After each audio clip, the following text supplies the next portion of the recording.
and welcome to Ray Hanania on politics. I got a great guest. I have known this guy 50 years. He probably has had the most influence on my political life. So those people who hate me, blame him. Those people who love me, give him the credit. Burton S. Odelson.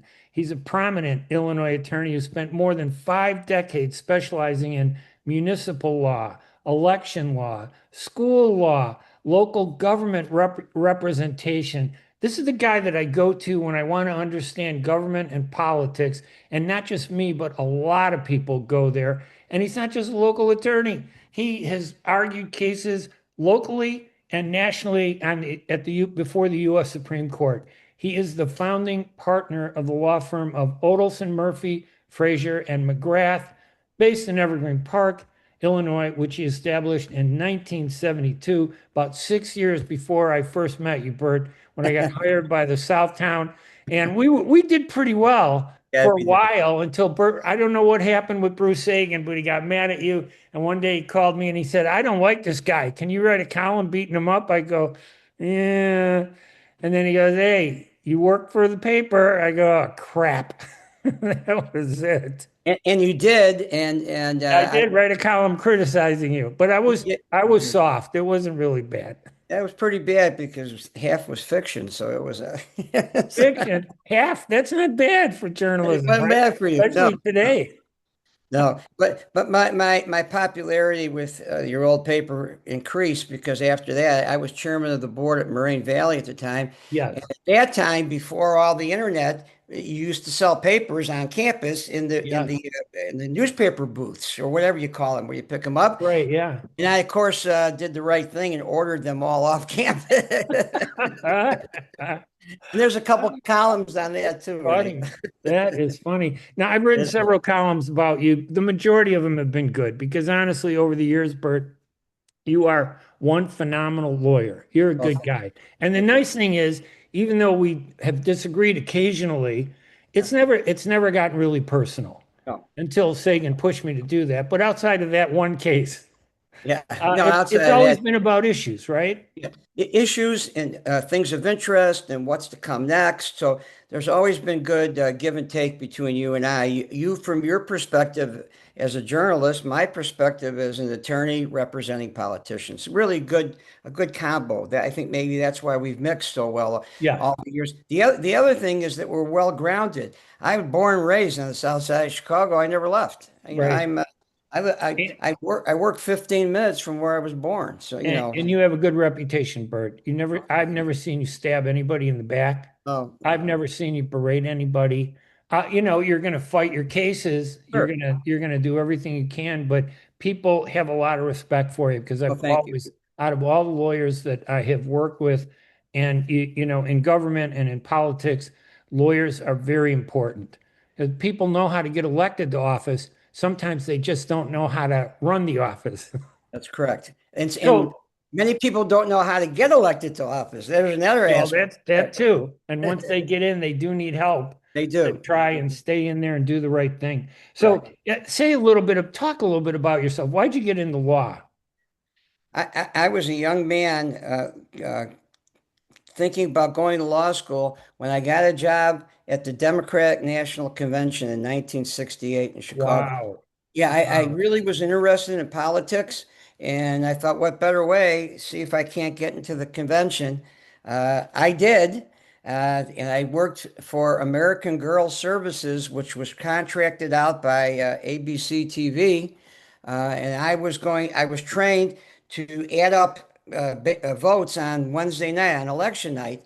But that really wasn't going to be good enough for me, and I hung around the International Amphitheater, and I'll make a long story short. One of the VPs of ABC TV came out of the trailer and said, "Do we have anyone here who has a driver's license?" And I said, "Well, I do." He said, "Good. Here's your ABC TV coat. Go rent a car and go pick up Gore Vidal at the airport." Wow. Well, who's Gore Vidal? You know, and I know. Not many still remember, but of course, aside from being the half brother of Jackie Kennedy, he was a very liberal writer and prominent Wow. spokesperson Uh, and I got the privilege to cart him around the week of the campaign, Wow. be in his trailer, witness the Buckley Vidal debates on TV, and the sidelight to that, Ray, is that his best friend in the world, believe it or not, was a delegate from Connecticut for Gene McCarthy at that time, and Wow. that gentleman's name was Paul Newman.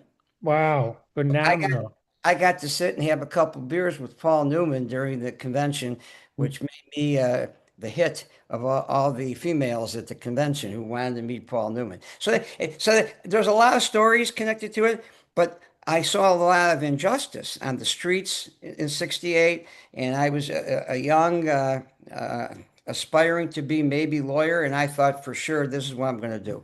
I want to get involved, try to make a difference, but really get involved. That's what's I, I had my own Paul Newman story. I was at the Sun Times, page 10. I wrote a column about the Tom Cruise taking over the what was the movie where he played billiards, the billiards movie yeah, the with hustle. Jackie Yeah, Gleason. with Jackie And Gleason. I'll remember it. But I went to the shooting with Cruz, and Cruz couldn't hit. He couldn't shoot anything. So I wrote a column about, oh my God, this guy can't play pool. And then one day I'm at the office and I get a letter from Paul Newman on his stationery. And I go, oh wow, address three. And then I open it up. It says, you're gonna acknowledge yourself as a first class working asshole when you watch this movie. The Color of Money, and you see Yeah, Tom that's it. Cruise shoot.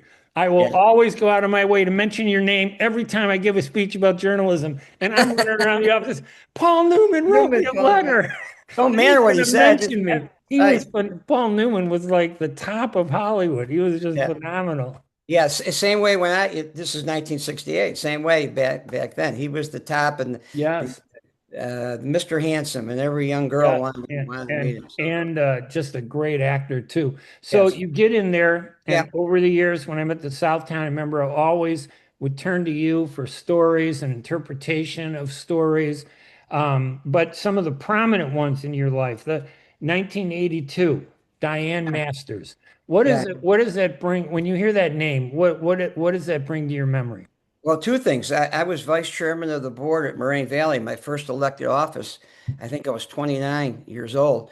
And Diane was the chair, and we worked closely together. And she was having problems with her husband. We were Alan working, Masters, Alan a Masters, terrible attorney, well, a just bad attorney. a terrible man, Yeah, a period. terrible man. That's true.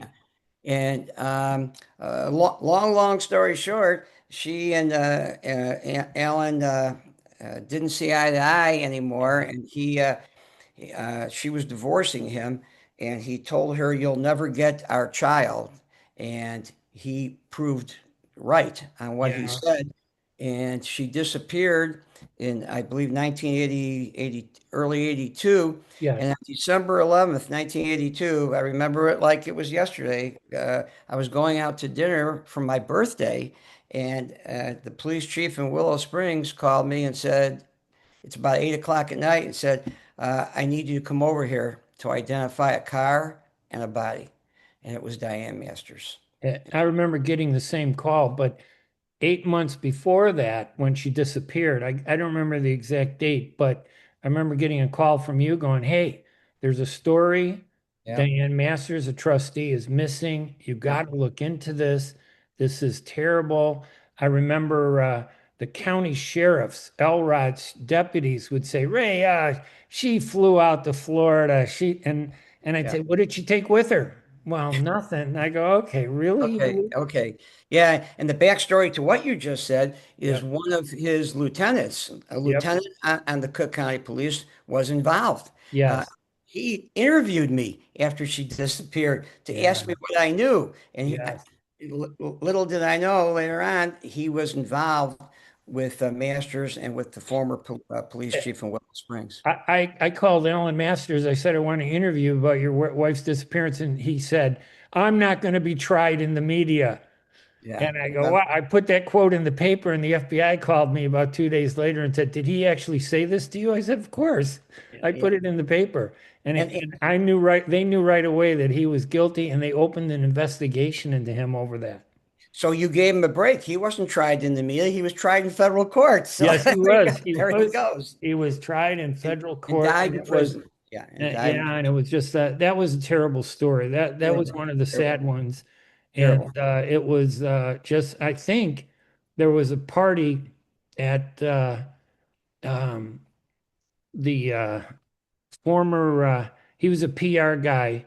Ed McElroy was having a party, I think, at his house in Oak Lawn, and that's when the word came down, I think, right? It was your birthday at your My birthday. house. Yes, That's correct. what it was. It was your birthday at your house. I stopped there, Yeah, and word came down that they found the body in the car. The new police chief, who yeah, replaced the corrupt one before him, who was yes, involved in shooting her in the back of the car. yeah, yeah. Yeah, So that was, that was in fact the center that Diane started yeah, for home. For just women, celebrated for women that were battered women. Yeah. victims of domestic violence. They just celebrated yesterday her honor Wow. at the center, which is interesting because we put the first center at Moraine Valley way, way, way back when, Right. in an old farmhouse on 111th. That's where it first started. Yeah. With Diane Wow. and I there.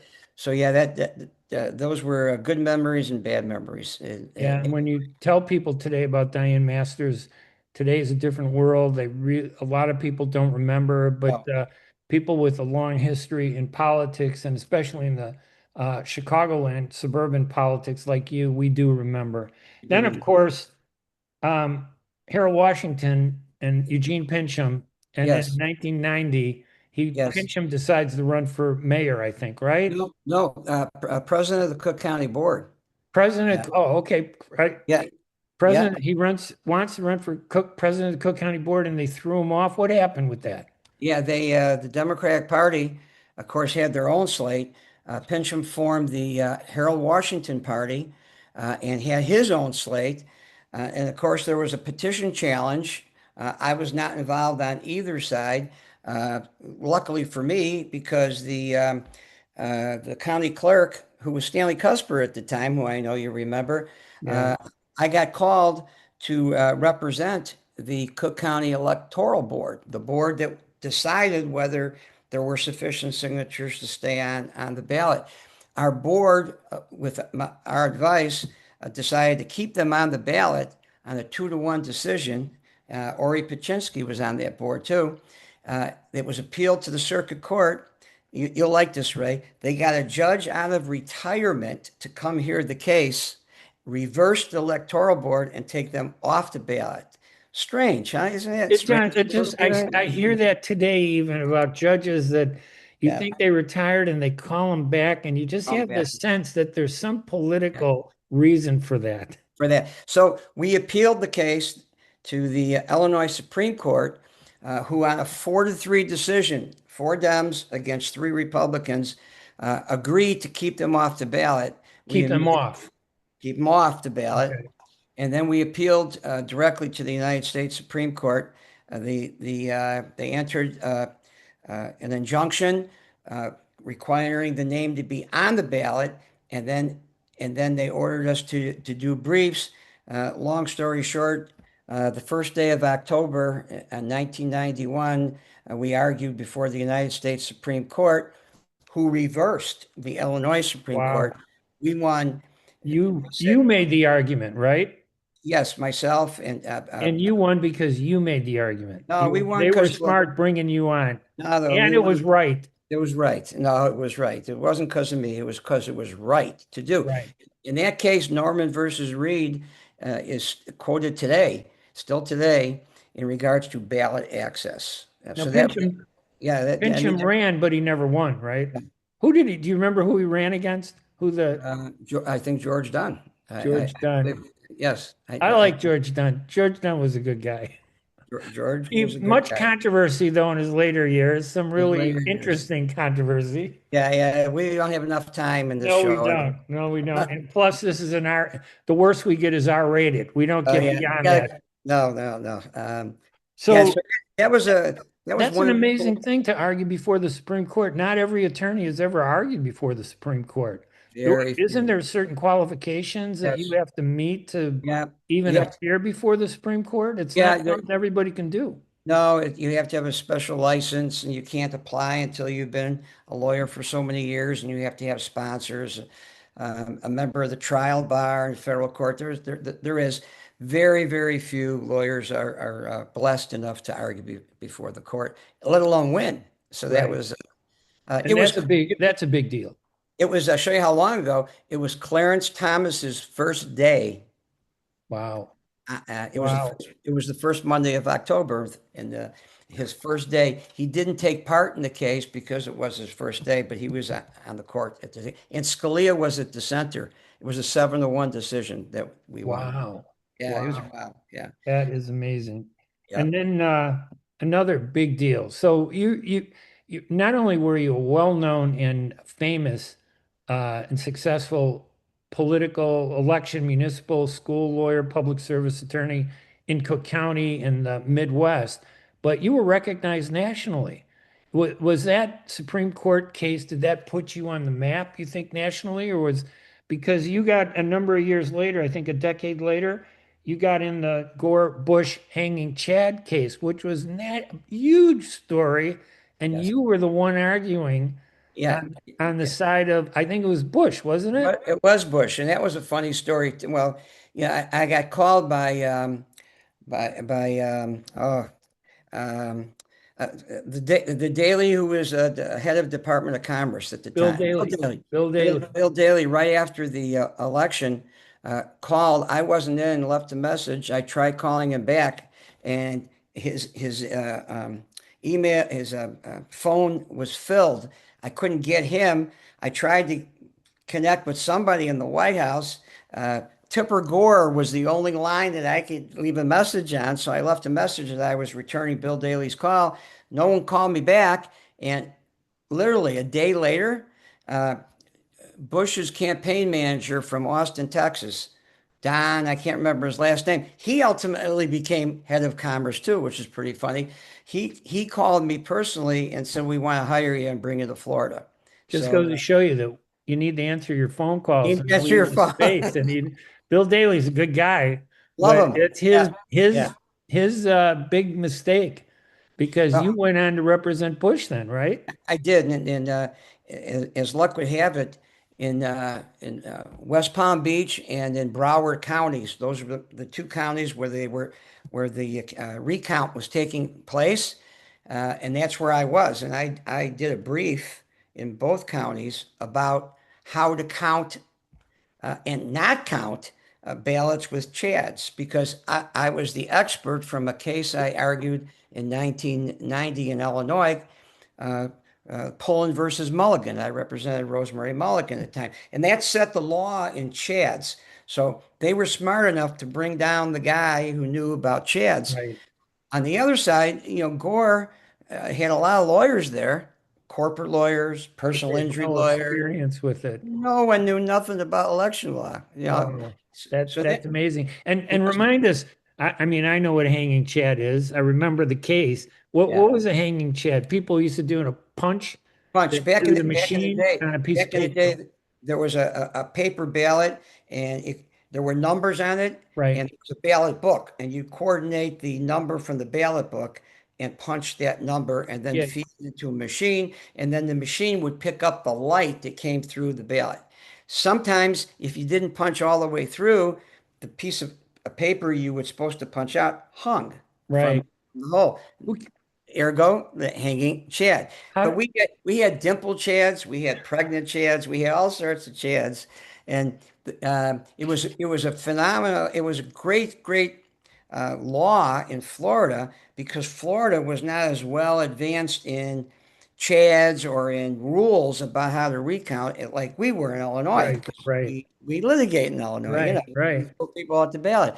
So ultimately, we argued that because there were no set standards, uh, different tables who were counting ballots were counting them differently. Some were wow. counting the ones with partial punches, some were not. So that's a violation of equal protection. My vote wasn't counted as equally as maybe your vote. Well, We made that argument, and the United States Supreme Court said, you're right, stop the recount.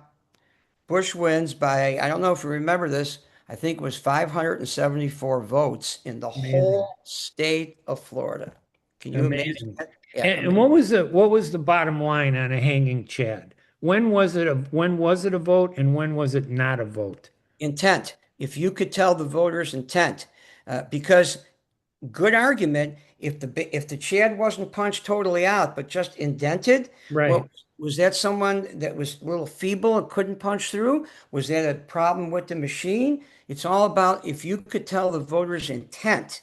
So if that Chad was punched through and was hanging, and you can get light through there, that's a good vote. And Gore was trying to throw those out, right? Yeah, yes. And let me tell you, and I've said this on radio a few times, yeah, Gore had more votes than Bush in Florida. Yeah. There's Yeah. no doubt, no doubt. But because we were able to stop the recount and stop the votes and the trend that we were seeing, it stopped at the right time, and Bush won by under 600 votes in the whole That's state. amazing. Just That's an amazing amazing. story. That's national precedence. National, yeah, yeah. You're And not talking about fixing a ticket in Cook County. no, you're not. And I wouldn't know anything about that, Ray. I don't do tickets. No, and I didn't mean it that way. I'm just Yeah, saying with a local yeah, case, this is talking about the U.S. Supreme Court yeah. and just amazing how many times have you been before the Supreme Court? Well, the The United U.S. States Supreme Court only once. The Illinois Supreme Court many times. Okay. So the hanging Chad never got to the Supreme Court at all, or it did. I mean, not the Chad itself. The rule of law that if there's no rules on how to count and people are counting differently, you're violating equal protection of the law. So that's why the counting was stopped. But the Chad question did not reach the Supreme Court. It reached the Illinois Supreme Court back in the Pullen versus Mulligan case that we argued. right? Who That's came up what with the word Chad, by the way? a judge in circuit court in Cook County, I, who was a great judge, and the Illinois Supreme Court, in my case, used the word Chad. So it started to right here in describe 19. that little piece of paper that was in the punch for a number. Yes, Chad. Yeah, Amazing. yeah, it is amazing. Yes. And now you're involved in a lot of government cases, election law. You were on Moraine Valley for a number of years as a trustee in the early years, right? Yeah, I was there. I was there 18 years. You And understand school law better than anybody. I well, don't I know anybody understand that it. understands it better than you. I have it from both sides. I have it as the governing board and Right. as the lawyer because we represent many school districts now. So I have it from both perspectives, which gives me as a lawyer a different perspective and able to give different types of advice than someone who never sat in that chair having to make decisions about kids, so to speak. So So that was one time you actually ran for office too, then, right? Because you had to run to get on this. Had you ever run for other offices or just the school board? just this. And Just there that school are other board. funny stories when I wanted to run in my earlier years, but someone by the name of Ed Verdoliak, when I was a very young man, said, nope, not your time. You're not running for this. Mr. X is running for this. And, okay, got Oh. it. So, yeah, I was told twice that I couldn't run. So, Well, we've talked a little bit about election law, and we've talked a little bit about school law, municipal law. I know you're involved with this one big case in regarding a water rate hike in Bolingbrook.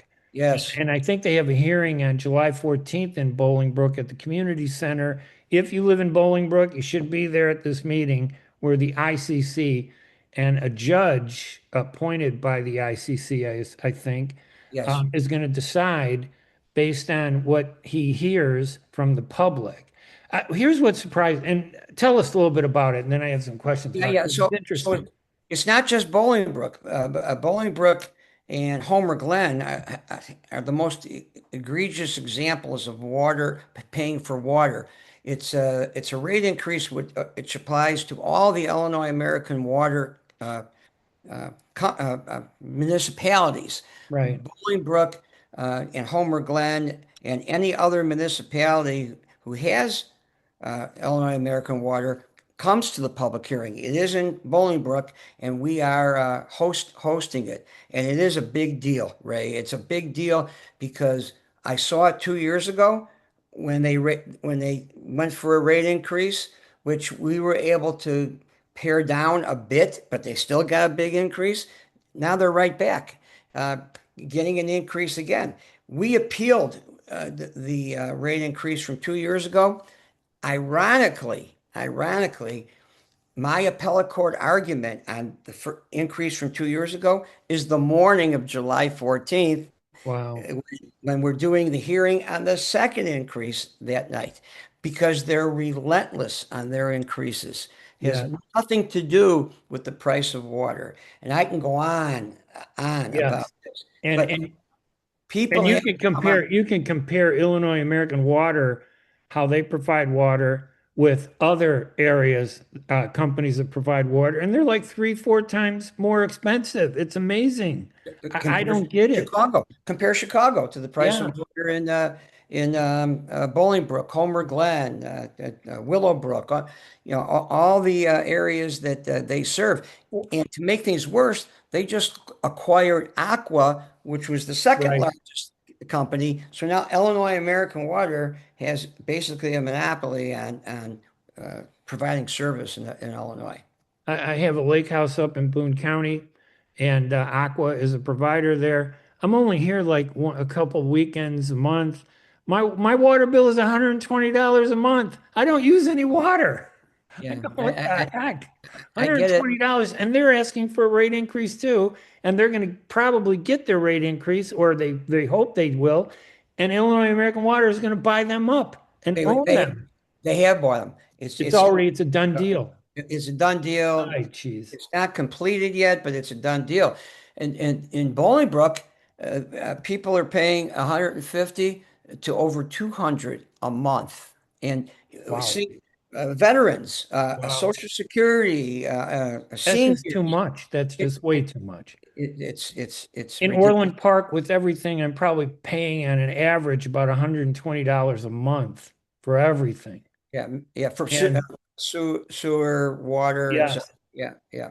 and the water rate is very reasonable. And I use the thing is I use the water in Orland Park. Yeah, I yeah. use it. This is very tough. It's not like litigating in the Supreme Court. The Right. ICC has its own rules, and you appeal from the ICC ruling directly to the appellate court. But the rules that we have to play with, set by the General Assembly, are not fair. Yeah.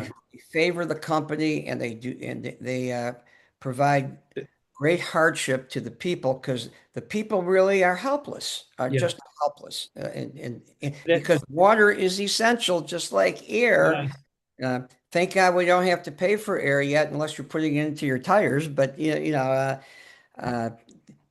the Constitution, Ray, and our state statutes say everybody is entitled to clean, affordable water. That's Right. what it says. And it's not affordable. What No, really shocks me about this whole thing is that the ICC board members don't even have to be at the meeting, no, at this hearing on the July no. 14th in Bolingbrook. Another injustice. I don't get it. They allegedly read the transcript from the hearing, and the judge, he's called an administrative law judge, an ALJ. He is there and listens and supposed to absorb it and then makes a report.